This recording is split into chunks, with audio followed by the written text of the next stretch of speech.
Earth was once a great civilization that reached the heavens, but 500 years ago that all ended. The entire civilization fell and those that survived were never the same. A great evil then arrived on Earth and the surviving civilization was forever scared. That ultimate evil is called the shinobi. They arrived on a meteor and have been terrorizing humanity ever since. Great cities and nature all got destroyed by the shinobi. Now Earth is just a barren wasteland and those who remain must hide every day from the monsters. In the present we see a mysterious man with long white hair and glasses surrounded by crazed monsters. The monsters aren't attacking this man and it appears that they are working for him. This man proclaims that he has finally conquered the kingdom of Eyes. Two soldiers watch as Eyes has been totally ravaged by monstrous shinobi. They decided to retreat as it is too dangerous. Meanwhile, we see a big transport vehicle making its way to an unknown destination. Inside the vehicle are helpless girls talking, and it seems that for the past 3 months they have been traveling. They've left their castle behind and the girls theorize that the princess has become depressed because of their long travel. In the meantime, the princess is sitting in the front seat with the driver and Knight Sanda, fast asleep as the road tends to make her tired. The giant vehicle makes its way through a desolate land and you can even see the remains of a once civilized world. The princess dreams of her past and the last days of her kingdom. Aim was a princess and priestess of the great country of Eyes. One faithful day, evil shinobi monsters arrived in her country. She had to watch her own mother die at the hands of the shinobi, and after that incident she has sworn to gather the necessary weapons and finally end the shinobi reign of terror. Princess Aim suddenly wakes up and orders Sanda to stop the vehicle as she has sensed that shinobi are near. They spot a group of people that have put a small child in chains. The people are offering a human sacrifice to the shinobi. Princess Aim gets out of the vehicle and tells the people to stop their madness, but the leader of the tribe tells Aim to leave. Suddenly, as the shinobi start to appear, Sanda enters a giant mech robot. Just as the shinobi is about to eat the shield, Sanda hits it with a powerful blast using his mecha. Aim then also pilots a mech of her own. Multiple shinobi start to appear, so Sand and Aim fight them off. Aim is able to hold off and destroy multiple shinobi while Sand fights off other shinobi. Eventually, Aim is shocked to realize that dead shinobi have started to fuse together, creating a bigger monster. Aim tries to fight it, but she is overwhelmed and her mecha has taken quite a bit of damage. Suddenly, a boy appears who has white hair but seems to be infected.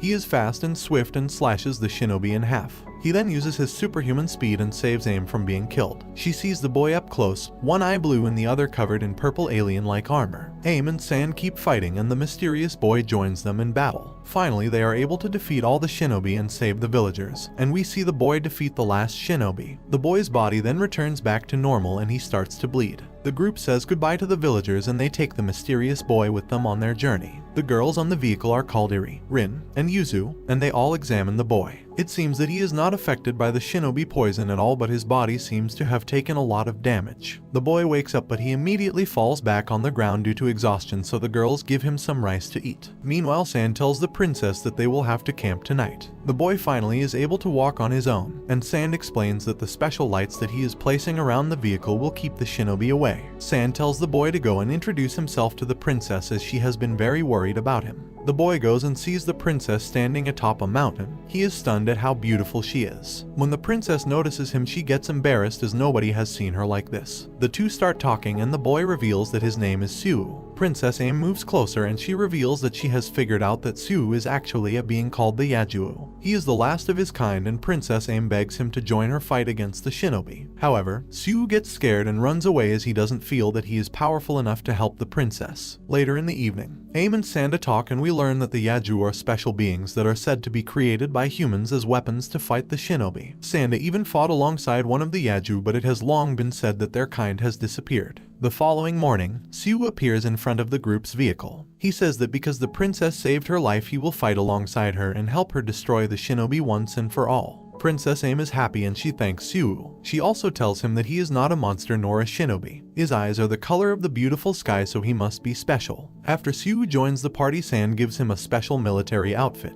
Sue asks the princess where they are going and she informs him that their destination is the Old Land, which was once a place of great cities, but when a meteor landed there everything changed. It is also revealed that the group is searching for the sacred weapon called Giga Road. This weapon is said to be able to destroy all shinobi and free the earth from their terror. Princess Aim wears a mysterious stone around her necklace that is said to activate the Giga Road. Sue remembers a useful detail from his past and thinks he knows the road to the Old Land. The group arrived at the spot that Sue remembered. A giant storm is outside and Aim along with Sanda have to pilot their mechas. Sue is strong enough to power through the storm. They slowly make their way down the dangerous road when they are attacked by a shinobi. They manage to defeat it, but Sanda and Aim notice that their shields are losing power. Aim spots various broken down mechas and they realize that they are not the first to try this journey to the old land. With their shields falling apart, Aim and Sand will soon lose consciousness, so Sanda warns the princess and tells her they need to turn back. But Princess Aim doesn't want to give up, so she keeps moving until eventually both her and Sand pass out. Sue goes back to rescue them when giant mecha soldiers arrive and they are all taken prisoner. Princess Aim wakes up the next day and realizes that her group has been taken to the Torai castle. Aim is greeted by a commander in the Torai army who invites her to go meet someone very important. This whole Torai castle is a giant city located in the desolate desert. Aim thanks the soldier for saving their life and the commander delivers Aim to a special room. There,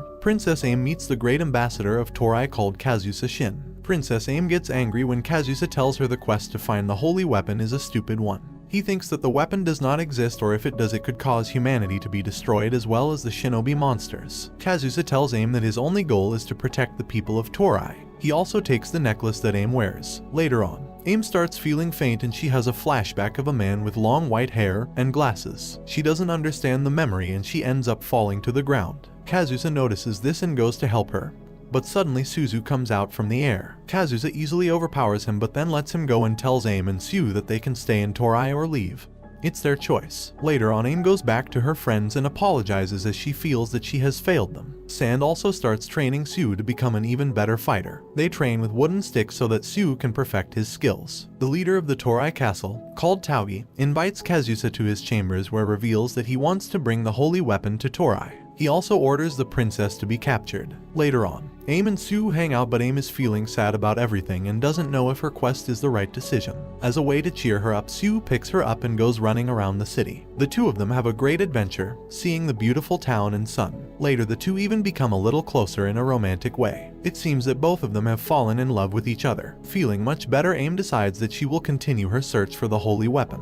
However, out of nowhere, soldiers show up to take away the princess. Sue defends her and begins fighting them, but the scrap is broken up when the kind soldier that helped Aim shows up. His name is revealed to be Hashiba Hinata, and while he is a commander of Torai, he still saves the princess. Hashiba reveals that the Lord Taugi has decided to use the holy weapon for his own gain. Hashiba tells Princess Aim that she must find Kazusa before he goes to search for the weapon. Aim and Sue make their way to their friends and tell Sanda to prepare for an escape. They then finally find Kazusa. Princess Aim tries to explain that while she understands that the holy weapon is dangerous, it must be used so that people can be free of the shinobi monsters. She then demands her necklace back as she will continue her quest. Kazusa is still convinced that the holy weapon will only bring death and destruction to humanity. He tells the princess that if she wants her necklace back, she will have to kill him. Sue and Kazusa then begin their duel. Kazusa is impressed that he is fighting one of the Yajuo. He doesn't often fight worthy opponents, but this time it's different. Both Sue and Kazusa are extremely skilled and fast with the sword. They move at lightning speed, hitting each strike with extreme precision. Finally, Sue remembers the training he had with Sanda and uses it to his advantage, managing to stab Kazusa in the shoulder, making him start to bleed out. However, Kazusa is not done and wants to continue fighting, but the princess stops it. She tells him that the people of Torai will lose a great leader if he dies today, and he owes it to those people to lead them to a better world.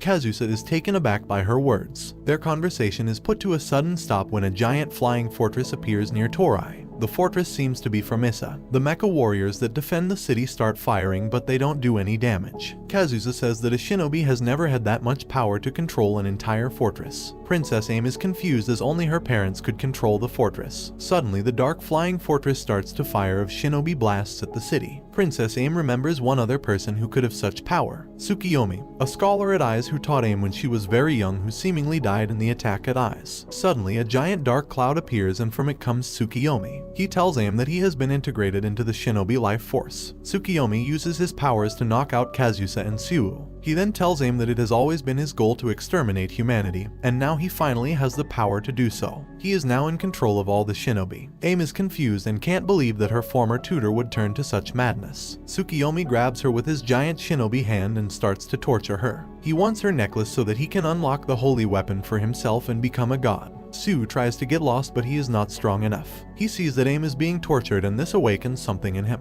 Suddenly, a giant armored warrior appears and shocks even Tsukiyomi. Aim realizes that Sue has transformed into his berserker form. Sue then slashes Tsukiyomi, who gets scared of his power. Tsukiyomi decides to retreat his forces and uses a blue light to escape. The next day, Sue wakes up in his bed back to his normal form. It seems that he totally lost control and killed all the shinobi that were attacking Torai, and Aim was the one who managed to calm him down and return to his human form. Kazusa has changed his mind about Aim and prepares his armies to also go to the old land and to stop Tsukiyomi once and for all. He prepares to move his entire fortress. Meanwhile, Aim and San, now with better armor, manage to go into the old land. After passing through a desolate land, they reach a beautiful forest with flowers. In that moment, Aim remembers her mother and how she always wished to see the old land. Suddenly, numerous shinobi appear and start attacking Aim and Sand. The two fight off several shinobi, but Sand realizes that there are too many. He tells Aim to just run towards the center of the forest and to find the holy weapon. The two of them and their giant mechas start running, but Sand is suddenly attacked by several shinobi.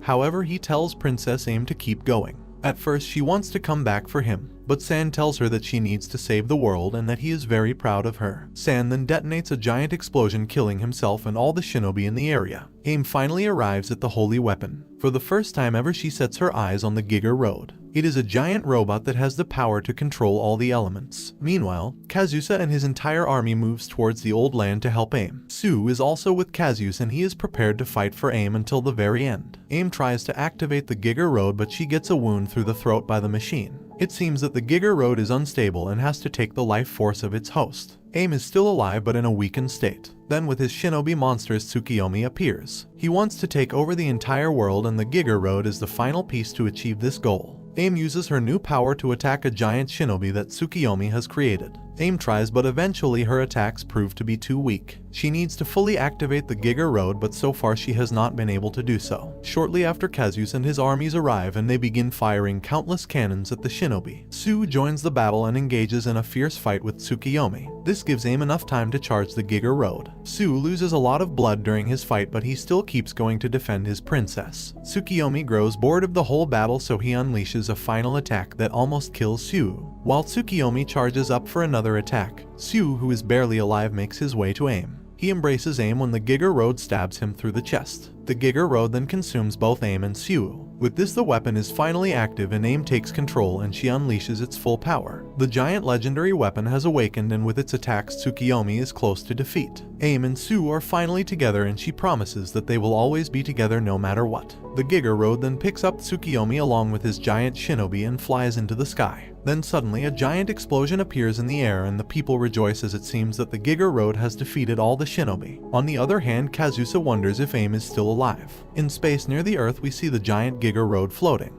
The fate of Aim and Sue is left a mystery, but the Earth can finally be free of the shinobi. And this brings the anime to an end. Don't forget to like and subscribe if you enjoyed, and turn on the notification bell so you never miss out on another video. Until next time, take care.